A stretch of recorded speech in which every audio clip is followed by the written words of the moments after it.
மக்களுடன் முதல்வர் மூன்றாவது கட்டம் நம்முடைய மாநகராட்சி, நகராட்சி, பேரூராட்சி, ஊராட்சி இவற்றை முடித்துக் கொண்டு விழிப்பு நிலையில் உள்ள மக்களுக்கு தாங்கள் என்ன கருத்துக்களை அரசுக்கு கொண்டு செல்ல வேண்டுமோ, என்ன குறைகளை அரசுக்கு கொண்டு சென்று சேர்க்க வேண்டுமோ, அந்த குறைகளை, கோரிக்கைகளை அரசே வந்து உங்களிடத்திலே நேரிலே கேட்டு பெற்றுக் கொள்வதுதான் மக்களுடன் முதல்வர் திட்டத்தினுடைய முக்கியமான நோக்கம். அரசு துறை சார்ந்த 15 துறைகள் இன்றைக்கு இங்கே காலையிலிருந்து முகாமிட்டிருக்கிறார்கள்.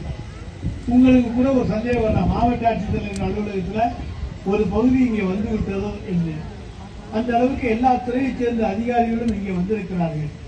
உங்களுடைய கோரிக்கை மனுக்கள் பெறப்பட்டு அவற்றுக்கு இந்த மாலைக்குள்ளே தீர்வு காணப்படும், அல்லது ஒரு வாரம் அல்லது 30 நாட்களுக்கு தீர்வு காணப்படும்.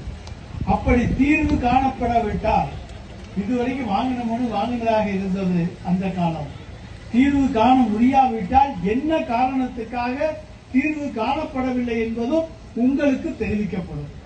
அதுதான் இந்த மக்களுடன் முதல்வர் திட்டத்தினுடைய முக்கிய நோக்கம். நாம் கொடுக்கின்ற மனுக்கள் எந்த நிலையிலே இருக்கின்றன, நம்முடைய கோரிக்கைகள் நிறைவேறுவதற்காக கொடுத்திருக்கிறோம். அந்த கோரிக்கைகளை மாண்புமிகு தமிழ்நாடு முதலமைச்சர் நிறைவேற்றிக் கொண்டிருக்கிறார்.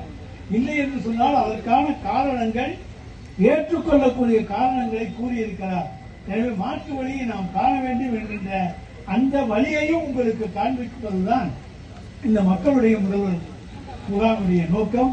எனவே இதில் வந்திருக்கிற மக்கள் பல்வேறு குறைகளை, கோரிக்கைகளை மனுக்களாக கொடுத்து இன்று மாலைக்குள் அல்லது ஒரு வார காலத்துக்குள் அல்லது ஒரு மாத காலத்துக்குள் உரிய தீர்வுகளை பெறுங்கள் என வாழ்த்தி வாய்ப்புக்கு நன்றி கூறி விடைபெற்றுக் கொள்கின்றேன். நன்றி.